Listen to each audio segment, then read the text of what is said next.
Hello, everyone. Welcome back to Small Business Chat with KJS.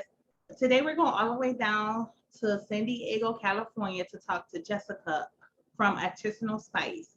Now, everyone who knows me know I'm a self-proclaimed foodie, so I am in love with her spices. I am in love with her ideas and how she come up with them, and it's just amazing. And then the most amazing part to me, I think, is a lot of the spices, a lot of the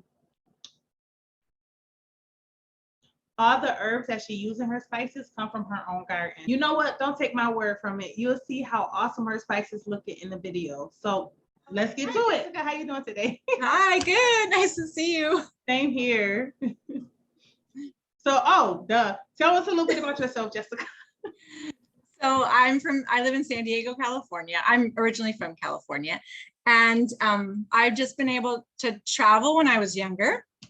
Did a lot of traveling outside of the country and got to live in South America and Fiji for many years gone. And so with that experience, I really started to fall in love with not just food itself, but what people use to flavor their foods.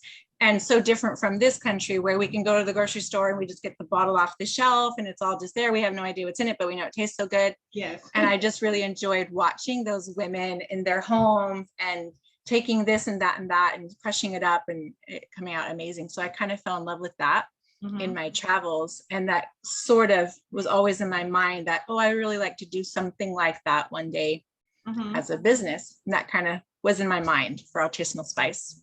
Oh, wow. Awesome. You brought up Artisanal Spice, how you fell in love with it. So tell us about your business. So I make all organic, clean spice blends. And what happened was 2 years ago this month, my daughter, who now is 8, was 6, and she started having seizures. And there was really no reason. We can't find the reason. And that's the case in a lot of people who have epilepsy. It's not like, it's very common that they don't know why. So I had to start doing a lot of research on, what causes these things then if you don't know why? Like there's no really medical reason. Yeah. And there are a high percentage of cases with children who have seizures, and it's because of what we eat. And for some of us, for some kids, maybe it's just an overload in their system of heavy metals, toxins, artificial flavorings, artificial colorings, and preservatives. Oh, wow. And so that kind of started me on this road of let's try to start eliminating some of these processed, pre-seasoned things that we use and make it from scratch myself. So that was the motivation. Changes that we started making. And then I started making some of these blends and decided that would be a really fun business to have. Yeah. And tasty too. I remember I bought it. I don't remember. I don't know if I bought it or whatnot, but I'm about to butcher it. Something lychee, it's a sweet blend. Dulce leche. The Dolce. Canela. Yeah. What's the it canela. Called? Dulce canela. Yeah, that's good. That is really yummy. Yeah. Okay, so now let us know, how did you get your name? How did you come up with Artisanal Spice? So spice obviously is the obvious one. They're all spice blends, but artisanal, because of my travels, when you go to an artisan market, they're all called artisan markets. So you go to another country, and in the artisan market, you find what the local people are making with things that they have in that area. So let's say, for example, if I'm in Peru and I go to an artisan market, then I'm probably going to find like wool clothes or wool blankets that they've dyed using nuts and seeds that are growing. And they've realized that the color, if they smash it, the color from that seed comes out, and then they turn it into a dye, and then they dye the wool in it. So that's why it's like an artisan, because it's art from nature. Yeah. And so that's why I named it Artisanal Spice, because it's artisan. It's all these blends are coming from things that are growing on this planet and growing naturally, mostly where I come from. Oh, awesome, awesome. So guys, if you make sure y'all try her out, because I'm telling you, the spice I got, even though I can't say it, I can use it. So now for this part of the interview, I wish we had smell-o-vision. I wish we do. But do you have like anything to show us? Yeah, I have a few examples here of the ways that I sell them on my website. So I have 3 different forms of packaging. We have the bags, and the bags, they're going to stay just as fresh in the bag as they are in a jar. Because I don't use any anti-clump agent. I don't use anything artificial in here. So it will get clumpy. It'll look like it's not good, but it's only because there's nothing artificial to prevent that from happening. So they're fresh. They're still fresh no matter what you get it in. So this bag has the same amount that's in the regular spice jar as in the bag. It's just choice. Some people have their fancy little jars already. Maybe they have a little spice rack. So you just get it in the bag and then you can just transfer it into what you like. And then I have the half size bags. They're called grab bags, and they're half of what's inside here. Yeah, so you can see the colors are always super vibrant, and sometimes you can see even chunkies in there. So because not everything's going to get powdery. This is like an everyday salt, so it's like a real pretty sand color. That's what I like the most about it, is all the colors that I get. Like, now which one is that? This is the Go Coconut. It has chocolate, coconut, goji berries, and a little bit of sea salt. Now, what would you use that on? Oh my goodness, Jessica, I want some. Give it to me through the screen. All right, and pass it right through. This I put on top of yogurt, like a yogurt topper, but really yummy too, like a cake topper. Put it on top of the frosting of your cupcakes or your cake, because especially if you're gonna have a cake that maybe is not as sweet, maybe we make one that's not super sweet. So then you're gonna get the sweetness from the chocolate. And the chocolate that I use in this is from Santa Barbara Chocolate, which is a organically certified, eco-friendly chocolate company, and it's 70%. So it's not like super, super sweet, but just sweet enough. Oh. And then the goji berries are really good berries. They have for antioxidants. So it's a good one to add to your diet. And then I toast the coconut here at home. And then I just add a little sea salt. Give me one. And then I have this one that I really love too, because I love the color. It's the lemon herb.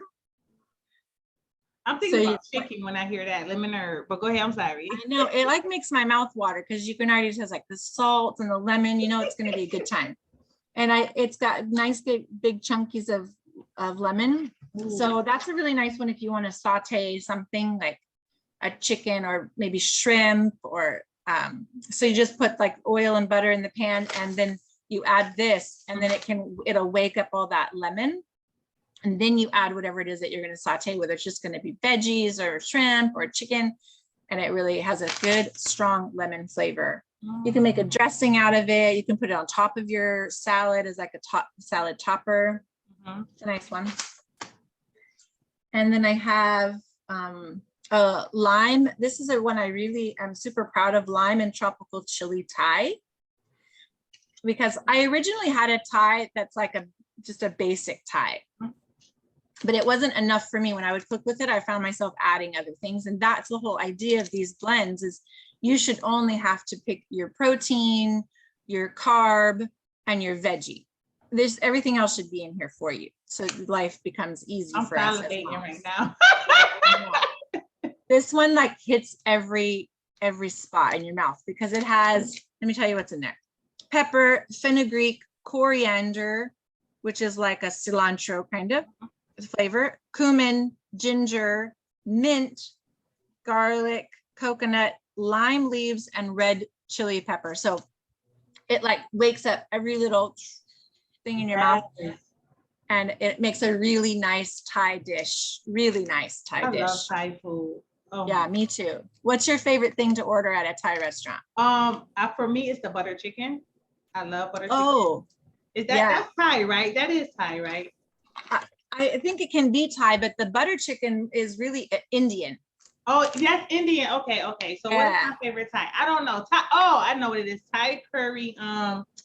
Like the Thai curry soups or the Thai Oh, curry chicken. yeah. With the coconut. I like with the coconut milk. Like a tom kha. This Indian blend is what you need for your butter chicken.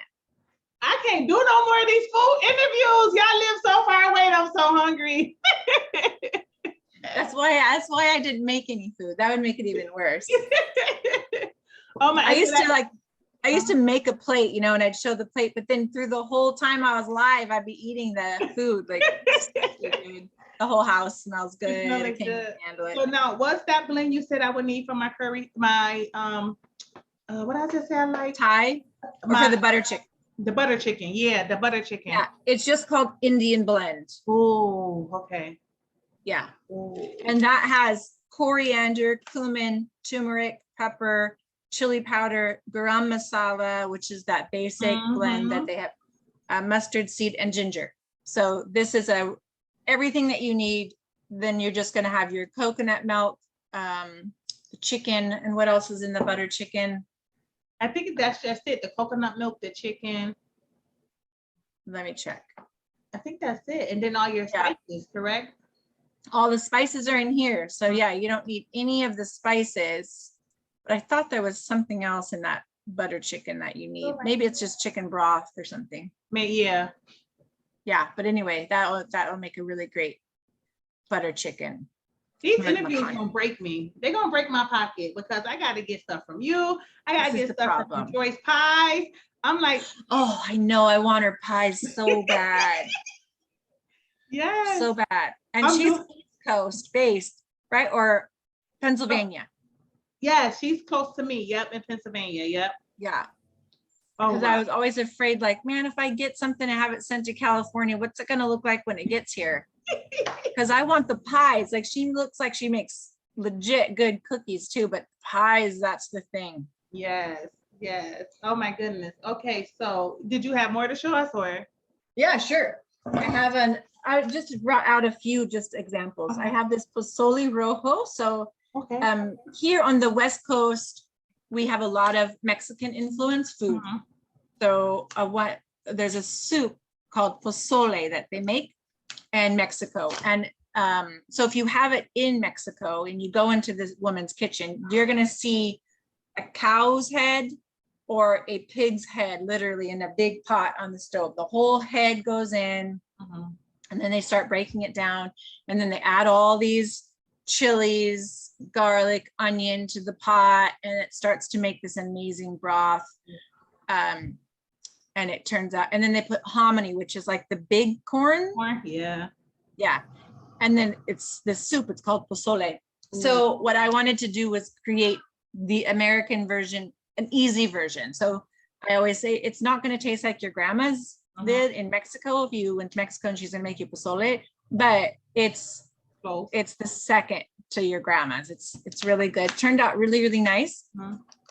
And lots of like Mexican tradition is like Sunday, you have a bowl of pozole, have people over to watch the game or something. And there's always pozole. So this really turned out really well. For those who know what pozole is, but don't want to take the time, have a big, like, chicken head or a big cow head in their kitchen, then you just get I just get like pork, cook the pork, you saute the pork, get it nice and cooked. You add the broth, like a chicken broth, or you can use my broth. I have a broth called All About Soup that is like a bouillon, healthy bouillon. And then you add this, and then you add your hominy, and that's it. Like your pozole is ready. So I need you to go to that woman's kitchen and get me a bowl of soup and somehow ship it to Buffalo. You just made me so hungry with that. I'm so but I can just ship this. I can ship this. You go to the store, you get some hominy and some chicken, and you'll feel like you're in some little Mexican lady's kitchen in Mexico. Oh my goodness, that just made me so hungry. Okay. Yeah. Oh, this interview is over. I can't do it no more. No, I'm just playing. It's really my favorite thing about these blends. The ones like the Thai one and the Indian one, they remind me of being in Fiji. The pozole reminds me of living in Mexico. I have a couple other blends, one called To the East and one called Altiplano, and they remind me of living in Bolivia in South America. And it makes me like super proud that I can bring those flavors here and duplicate what I know they were doing there, but in an easier way for the way that we live. And knowing that there's no like nothing in here is an artificial color. Like, yeah, that's beautiful. Right, that comes from the earth. All that color comes from the earth. It's and amazing. like you were saying, how you got your name, how they would take the colors from the plants and make dye. And I think that's what they did in the Bible times, right? They made color from, So you know what, Jessica, it's funny because I always say, like, I want to travel. I do, but I don't want to travel to sightsee.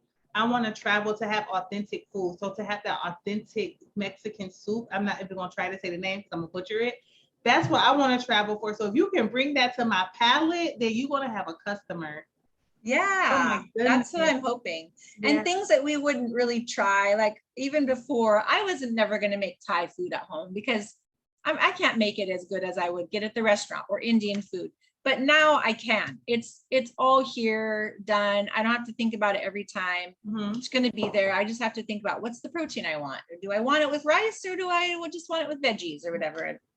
So I'm the same way as everyone else. I wasn't going to take the time to make it at home as good as I would have gotten it somewhere else.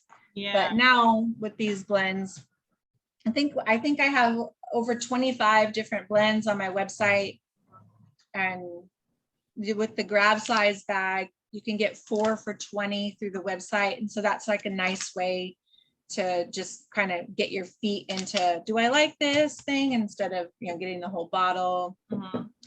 And then the nice thing is that because I make everything in small batches, I just have these big giant chef salad bowl things that I make all the blends in. So that bowl lets me make about 10 to 12 bags. So if I have a few people who will message me and say, could I have that blend? But remember, I can't have pepper, or I can't have. So then when I make that new batch, I can put all the ingredients in except for that one. I blend it all, put that aside for my customer, and then continue finishing that blend because it is a small batch. That's awesome. So I can always alter. And I've created blends for people who can't have this or that. And could you come up with something for me? And now those blends are on my website because I've had to come up with something that fit their dietary need, but they still wanted flavor. So I really enjoy being able to do that too, alter it so that everybody can enjoy it, no matter what the dietary restriction is. That's nice. Oh my goodness. So now I don't know if you mentioned this, but is your spices salt free? They are either salt-free or low salt. Okay. All of them can be altered to be salt-free. Okay. Gotcha. All of them. I try to be salt-free as much as I can. And where I can't, it's low salt. So if someone has like a heart condition or something, in most of these, they can feel like they can have it because in their diet, it's going to be a very minimal amount of salt that they're getting from the blend. And I only use Himalayan salt. So someone who is on like a heart diet or something, then at least they are getting a better quality salt than just like a table salt. I know that that's something that they always are considering in those diets. What kind of salt is it? So it's all Himalayan salt and pink salt and low salt or no salt. So it'll say on the website if it's a no salt, and then I will always alter it for someone. Okay, that's awesome. So now we know you on the website, we know you got a website. So let us know, how can we find you? And if we did need an alteration to a recipe, how can we do that? So my website is artisanalspice.net. Okay. Artisanalspice.net. That's the website. And I am on Instagram a lot with specials. So through Instagram, you can find a special, and that's Artisanal Spice. And you can always direct message me through Instagram. And also on my website is my phone number. So if somebody saw something on the website and they wanted to know if it could be altered, they could just message me or call me directly off the website and ask if they could have that altered. they can also just go ahead and order it on the website. So let's say you want well, let's see. I could do like a mild chili, but they wanted it to be salt-free. So they could go ahead and order it on the website. And then there's a note section when they do checkout. So in the note section, they could say, could you please make that a salt-free? And then what I usually do if I see a special request on there is then I'll email them back. I'll email them back and say, yes, no problem. Please allow 10 more days or something. So then they know, like, to alter that, I will wait till I make a new batch. And that's probably 10, maybe it could be 10 more days if I just made a batch, let's say. Okay, awesome. So that's good to know, because that was going to be my next question, because these videos are primarily for those who is not on social media, so they can meet all these talented, wonderful people that I got to meet during the pandemic. I had to share the love. I had to share the love with my new friends. That's so great. Yes. So of course. So is there anything else you want to add, or? No, I don't think so. Yeah. Any question that anyone ever has, you can always just message me, and I'm small business owner. So I'm here, I'm available, and I'd love to help. I offer cooking classes if anyone ever, you've done one. That's how we met. Do her cooking classes, guys. I gotta do another one. Yeah, I haven't done one in a while, but that's a custom made cooking class. So if someone says, oh, I'd like to do a class with someone, they can contact me and we can brainstorm and see what the best sort of class would be, and then how to get the spices out to everybody. So yeah. Awesome. I like that idea. So guys, make sure y'all check her out. All her contact information will be down in the description here. And guess what, guys? I did an unpackaging video for one of her spices that I butchered, the Dolce Lagana Lulu. What is it called? Dulce leche. No, dulce canela, not dulce leche. That's a cake. Dulce canela. Okay. So that spice she just said, you guys, I did an unboxing for that. I did a video. So if you want to go watch that, you can click right here. I'm pointing to it. There it goes. And make sure, thank you for watching. Make sure you subscribe, like, and share this video. And I'll see you next Friday. Bye.